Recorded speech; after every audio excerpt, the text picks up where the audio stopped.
Welcome to Electrified. It's your host, Dylan Loomis. Quick shout out to my newest patrons, are now Jay and GHV. Thank you for choosing to support the channel. Tony Seba and RethinkX put out a new blog post about humanoid robots, and as we've said numerous times on the channel over the past few years, when Tony Seba says something, it would be wise for us to listen. That's because dating back for a decade plus now, Seba's predictions about EV adoption and battery prices, among many other disruptive technologies, have been incredibly accurate. When Rethink talks about a disruption X-curve, it adds the S-curve of the new technology adoption to the old technology quickly falling out of favor. Seba said over the next 15 to 20 years, humanoid robots will disrupt human labor throughout hundreds of industries across every major sector of the global economy. This represents one of the greatest opportunities and greatest challenges our civilization has ever faced. Consider a humanoid robot with a total lifetime cost of $200,000 that works 20,000 hours before decommissioning. Its labor cost would be $10 per hour. Even at this relatively high cost point, humanoid robots are already competitive with human labor in a substantial fraction of the global economy. In reality, lifetime costs of humanoid robots are likely to be far less than $200,000 right from the start. I'd add those are fairly conservative assumptions because there are 8,760 hours in a year, so if each bot only works 20,000 hours before decommissioning, that's only roughly 3 years. Humanoid robots will enter the market at a cost capability of under $10 per hour for their labor, on a trajectory to under $1 per hour before 2035 and under 10 cents per hour before 2045. Tony's expecting these humanoids to work around 7,000 hours per year, which would be 80% of the available hours in a year. At first, humanoids will only be able to perform relatively simple tasks, but with each day that passes, their capabilities will grow until by the 2040s, they'll be able to do virtually anything a human can do and much more besides. When it comes to disruptions, the response from incumbents is predictable. They mock the new technology for being lower performing while ignoring the rate at which the new technology gets both better and cheaper until it's too late to respond and they face collapse. It's impossible to know in advance the full extent of this labor disruption, but the key feature is the marginal cost of labor will rapidly approach zero. We must expect and plan for a sweeping tide of supply-driven, not demand-driven, deflationary pressure across the entire global economy as a function of the disruption of labor by humanoid robots, aka an abundance of high-quality goods increasing the supply, and if demand stays static, prices come down. Instead of growing only as fast as a human population, available labor can now grow as fast as humanoid robots can be built and deployed. The difference is explosive. It takes almost 20 years and more than $100,000 to raise a child and prepare them to join the national workforce of a middle-income country. Humanoids, on the other hand, can be added to the workforce as fast as they can be manufactured, and it's unlikely their unit cost will exceed that of an inexpensive car, even at the very start of commercial deployment. This means that by 2035,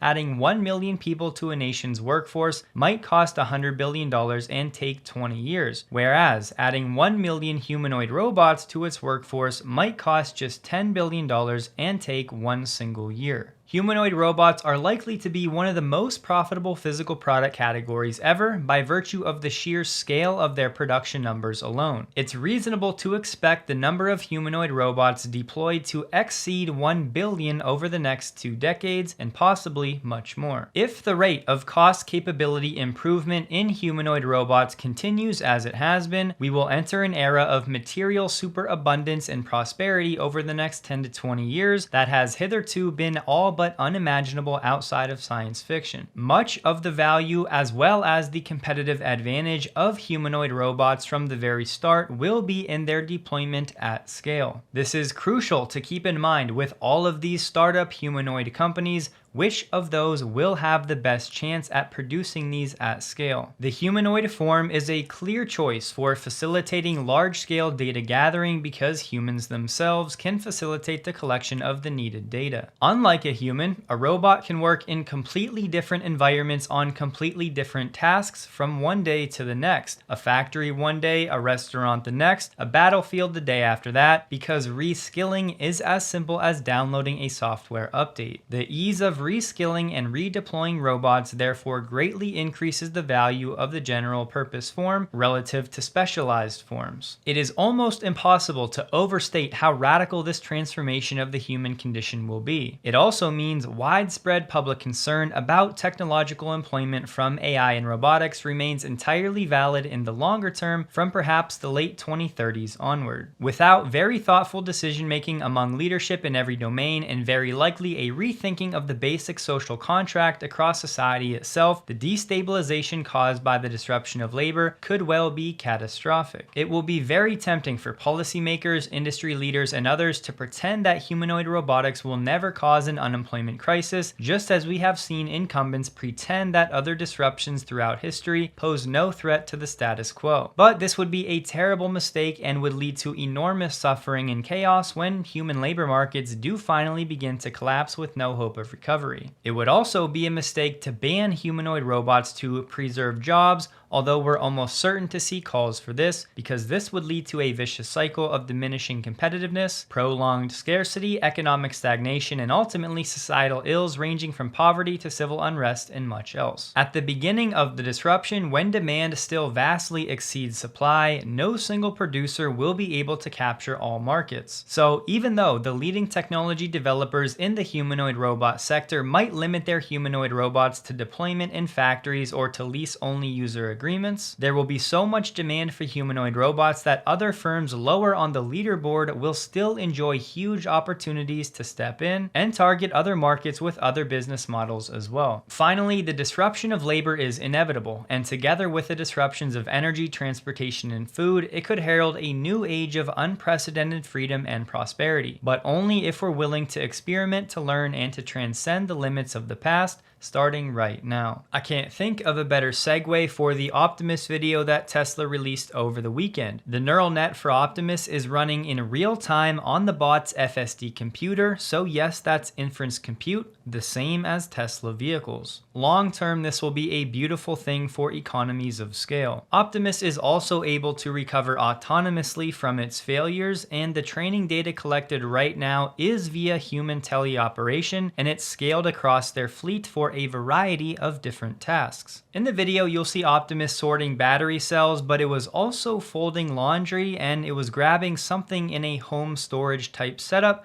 with a stove pot in the scene and some dish scrubbers. I think that's key because the last time I checked, that does not fit in a Tesla factory, so Tesla is clearly thinking about applications outside of Tesla for commercial customers. A Tesla bot engineer said the neural net is running entirely end-to-end, meaning it only consumes video coming from the 2D cameras as well as onboard proprioceptive sensors, and it produces joint control sequences directly. Optimus is designed such that a single neural net can perform multiple tasks as we add more diverse data to the training process. Right now, it's still a little slow and it's not perfect, but they're seeing increasingly high success rates with less frequent misses. They're training Optimus to recover from those failure cases, and they're seeing spontaneous corrections happen, aka learning on its own, just like Tesla's FSD. Milan said Tesla has already deployed a couple bots at one of Tesla's factories where they're being tested every day at real workstations, and they're continuously improving. Further work is ongoing to make it move faster as well as dealing with more adverse terrains, all without sacrificing the human-like nature. They're also focusing on repeatability across the fleet, training the neural net to deal with dynamic calibration and small bot-to-bot variants. At this point, Elon's prediction of useful work from Optimus in the factory by the end of this year is actually looking pretty good. Remember what Tony said, most people will vastly underestimate the rate of progress for this disruption. Unfortunately, there's a lot of drama out there about the timeline for Optimus in the Tesla community. For now, all I would say is most factory tasks are going to be much simpler and more localized.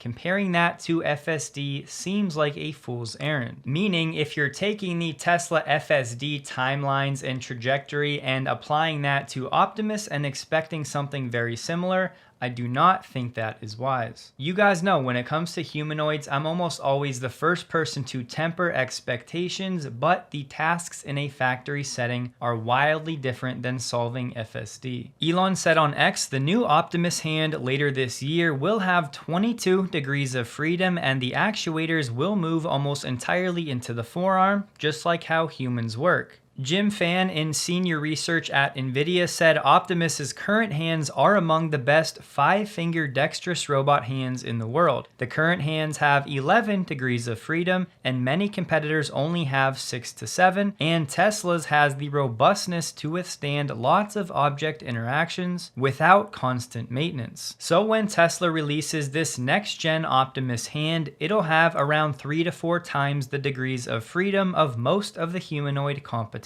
For practical purposes, that just means Optimus will have much more capabilities and the ability to do a wider range of tasks. Elon also said if the current trends continue, robots will far outnumber humans. He also said yes, this video demonstration was fully autonomous, meaning there was no human in the loop anywhere. And that right there is what makes this so impressive. Optimus is performing this activity on its own, having learned from teleoperations, not from actually being teleoperated. Is Tesla using any other types of training, whether it's text or language to output? Are they using any simulated data? Is Tesla doing any imitation learning like they do with FSD? Is Optimus watching humans perform certain tasks rather than just teleoperation? And how long did it take Optimus to actually perform these tasks? Online, it's tough to track down the precise cost of a single-purpose robot arm like Optimus could replace, but there is a range anywhere from $8,000 all the way up to $50,000 and over. However, those on the high end typically have higher payload capacities,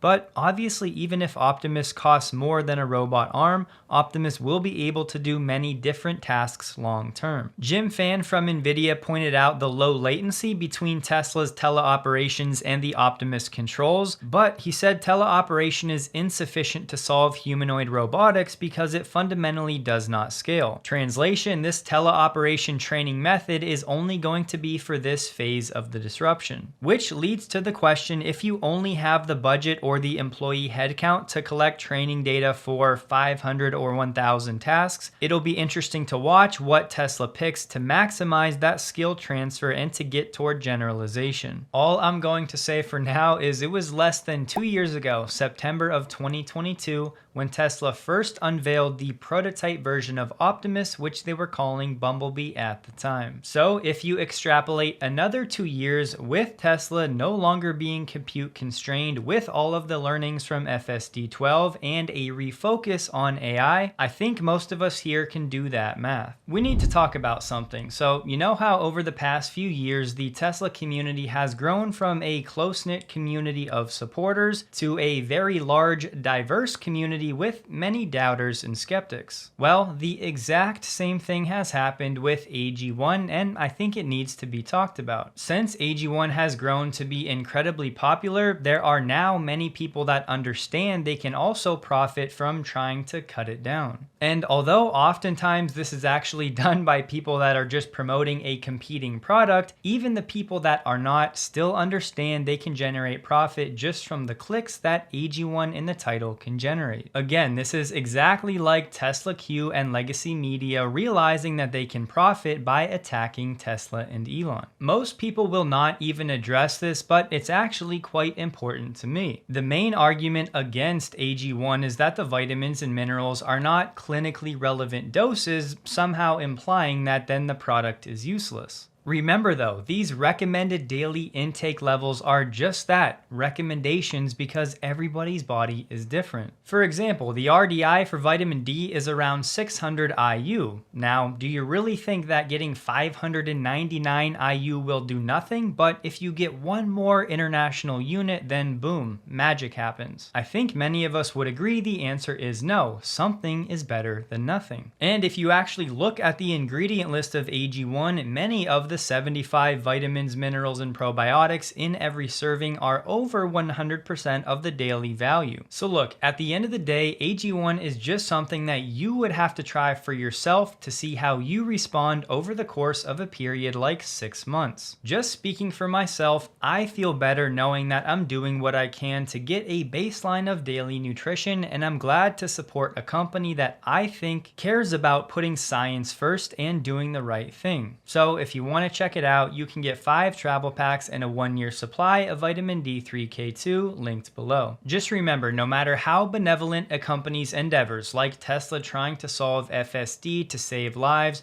there will always be people on the other side of the trade trying to cut it down, so do not be deceived.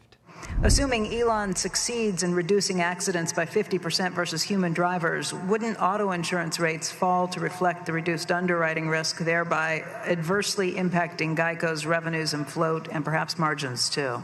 Insurance always looks easier than it is, and it's so much fun because you get the money at the start, and then you find out whether you've done something stupid later on. But it's a very tempting business when somebody hands you money and you hand them a little piece of paper. But really knowing whether if accidents get reduced 50%, it's going to be good for society, and it's going to be bad for insurance companies' volume. But good for society is what we're looking for. Nothing really new there, but people are missing what was said toward the end of this video, and it's something we also have to consider. Yeah, so the point I want to make in terms of Tesla and the fact that they feel that because of their technology, the number of accidents do come down, and that is certainly provable. But I think what needs to be factored in as well is the repair cost of each one of these accidents has skyrocketed. So if you multiply the number of accidents times the cost of each accident, I'm not sure that total number has come down as much as Tesla would like us to believe. Long term, I think that's a moot point, but at least in the near term, we do have to consider how those scales will balance. Yes, FSD will drive down the number of accidents, but when it comes to EV accidents, as they have more technology-enabled cars and fewer repair shops that can work on EVs and fewer EV replacement parts until that industry continues to get built out. Again, in the short term, there will be at least some offsetting effect, but yes, absolutely, in the long run, the insurance industry is in trouble. And I'm saying long term in this case is indeed going to be decades. Galley said, "Come on, Warren, sell your Apple and buy Tesla," to which Elon said he should take a position in Tesla. It's an obvious move. I already shared some of my thoughts about this over on X, but some people are misunderstanding what I'm saying.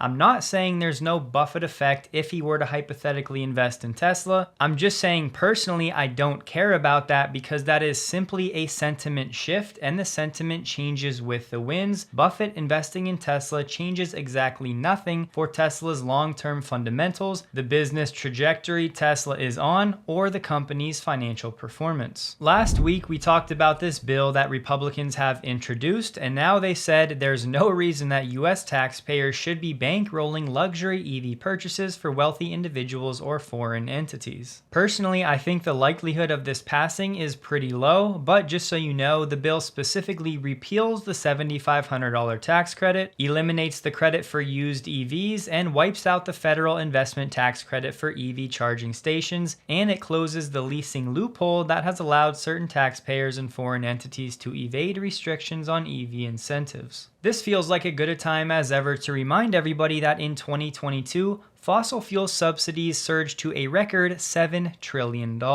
If you ask me, let's just even the playing field and wipe out all of these subsidies for oil, gas, and EVs. But unfortunately for political and lobbying reasons, these people are focused on the order of magnitude less in subsidies that so far have been spent on EVs. So far this year, the point of sale $7,500 tax tax credit has amounted to about $700 million being paid out by the Treasury, compared to $7 trillion in oil and gas subsidies in 2022 alone. Remember though, no matter how this goes, Elon has said in the past he doesn't really believe in subsidies for EVs, and if they were to be removed, Tesla will still have the competitive advantage by far. Yes, Tesla absolutely has benefited from the EV tax credit, but if that goes away, it's going to hurt the legacy OEMs even more. Tesla made a really nice variant change with the Model Y. The rear-wheel drive standard range is no longer. The new base Model Y now has 320 miles of range, up from 260 before. Elon said although it's rear-wheel drive, the precision of Tesla's electric motors means it still has great traction on snow and ice with all-season tires. In the US, the base version of the Model Y is now a long-range rear-wheel drive starting at $45,000. Elon also said the 260-mile range Model Ys built over the past several months actually have more range that can be unlocked. For $1,500 to $2,000, it'll gain 40 to 60 miles of range depending on which battery cells you have, working through regulatory approvals to enable this. Elon was asked why not just give it for free, to which Elon said, "We have to pay the bills somehow." So if you bought a standard range Model Y in the past few months, over the next few months you may have the option for a software upgrade to unlock some extra range. I know that these software unlocks trigger some people, so I'm curious how you guys feel about Tesla doing things like this. It also means the entry-level Model Y now has 10 miles of range more than the long-range all-wheel drive. Replying to Dana Chandler, Elon said, "Pure AI Vision Auto Park. Coming soon, your Tesla will take you to your destination and park automatically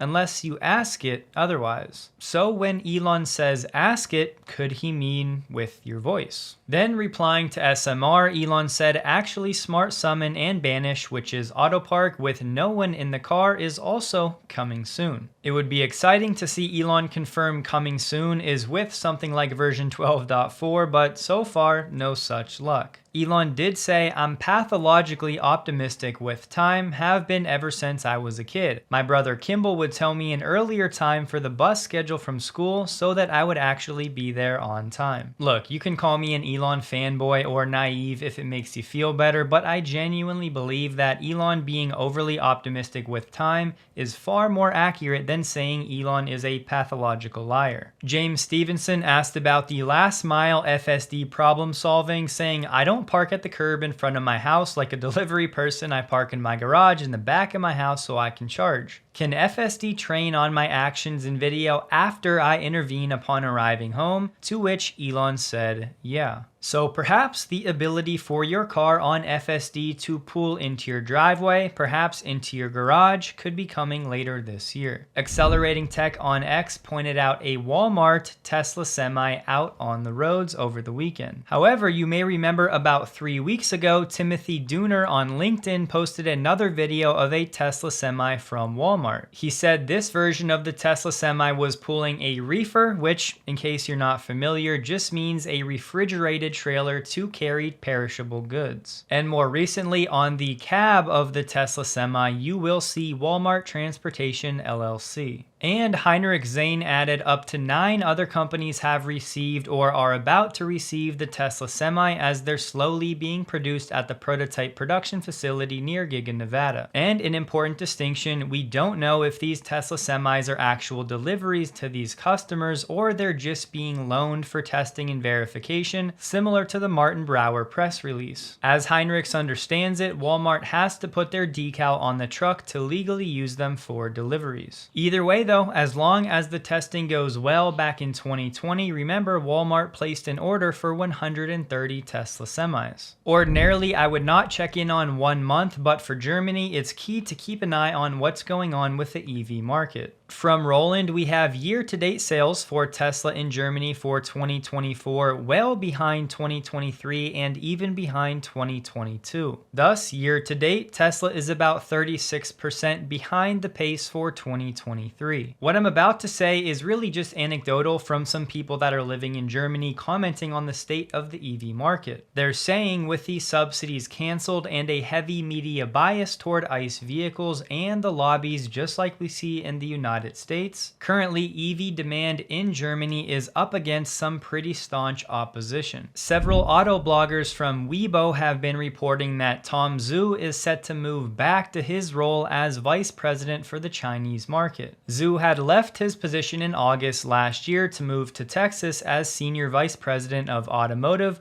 overseeing global manufacturing, sales, delivery, and service operations. Presumably, at least for the short term, Elon may now step in to fill some of these roles that Tom Zhu will be leaving behind. And I would guess eventually Elon will find somebody else to fill some of these roles. Perhaps Tom Zhu is going back to China to focus on FSD and the robotaxi rollout, and or these next generation lower cost Tesla vehicles. Giga Shanghai is still arguably Tesla's most important factory, as for Q1 it produced roughly 50% of all of the cars Tesla produced in the quarter. The word is Tesla is continually sending out emails for more rounds of layoffs, as this time around it includes staff from software, service, and engineering departments. Tesla has said it expects to book more than $350 million in costs in the second quarter for the mass layoffs. That should, however, be backed out by analysts, and then we get to the part where Tesla actually saves billions of dollars from these layoffs over the years ahead. You may have already seen Sandy's latest rant, but in case you have not, this one is not to be missed. Every time I pick up a newspaper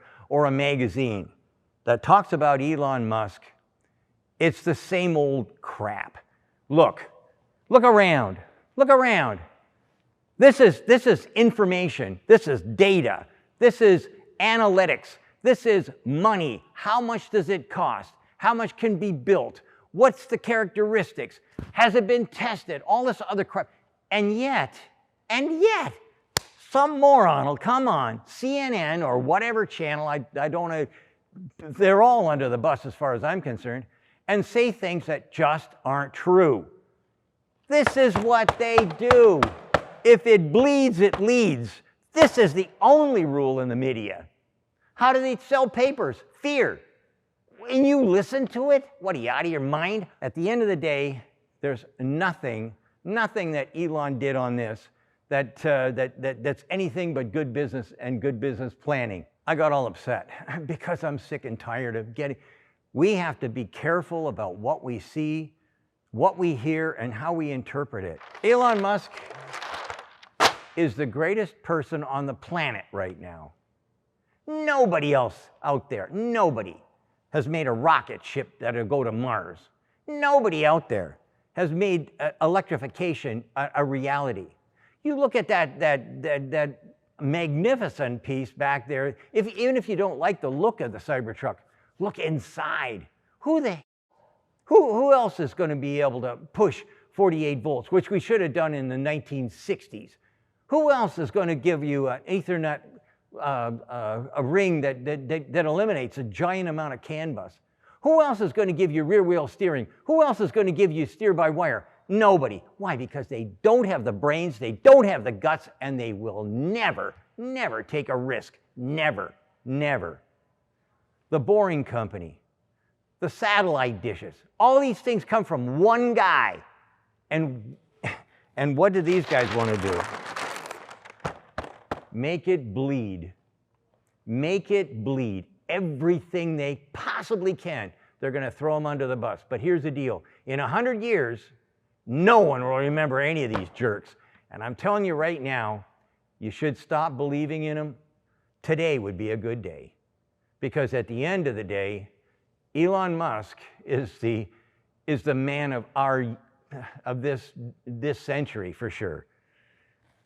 Okay, now I got to go and take a rest. What he just said was actually a big reason why Electrified started in the first place. At the time, and still now, millions of people are being deceived by the legacy media when it comes to Tesla and really all of Elon's ventures. But at the end of the day, the truth, in this case, the best products at the best prices with the most revolutionary technology will ultimately win out despite all of the short-term noise. Waymo's driverless robotaxis will soon be driving outside of San Francisco's borders. They're going to be fully testing driverless rides in 7 new areas in the coming weeks, but they'll only be available to Waymo employees. Waymo will not be testing its vehicles at the San Francisco International Airport, as the company requires separate permission from the city of San Francisco for that. Waymo did say expanding our service across the peninsula will take time. The Department of Energy is setting aside $50 million to help suppliers of parts for internal combustion engine vehicles begin making parts for EVs. These are the type of moves that need to continually happen over time for the cost of EV parts and thus EV insurance to continually come down. A Chinese self-driving firm, Beijing Momenta, may be looking to do an IPO in the United States. It may happen as early as this year, and they're looking to raise up to $300 million.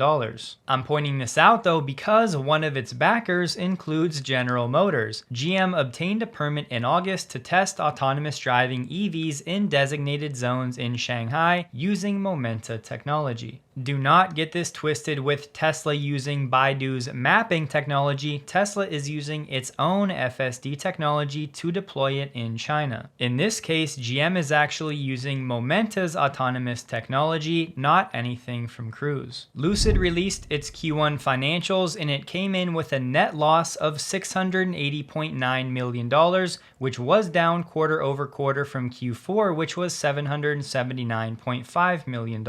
Quarter over quarter, Lucid's cash and cash equivalents did jump about $800 million to $2.1 billion. However, during the quarter, they raised $1 billion from the PIF. And if you take Lucid's net loss divided by the roughly 1,900 vehicles they delivered in the quarter, that's a net loss per vehicle of $346,000. In the slide deck, they're still saying the Lucid Gravity is scheduled for start of production late 2024. And they're looking at start of production for their high-volume mid-size vehicle for late 2026. At this point, without a cap raise, Lucid is saying they have sufficient liquidity into the second quarter of 2025, which is right around the corner. Tesla stock closed the day at $184.76, up 1.97%, while the Nasdaq was up 1.19%. It was a lower volume day for Tesla, trading about 21 million shares below the average volume the past 30 days. Don't forget, check out AG1 linked below if you'd like to find out how it works for you. Tomorrow, Tuesday, will be the last video from me for this week, as I'm going out of town. I should be back either Monday or Tuesday of the following week. Hope you guys have a wonderful day. Please like the video if you did. You can find me on X linked below, and a huge thank you to all of my Patreon supporters.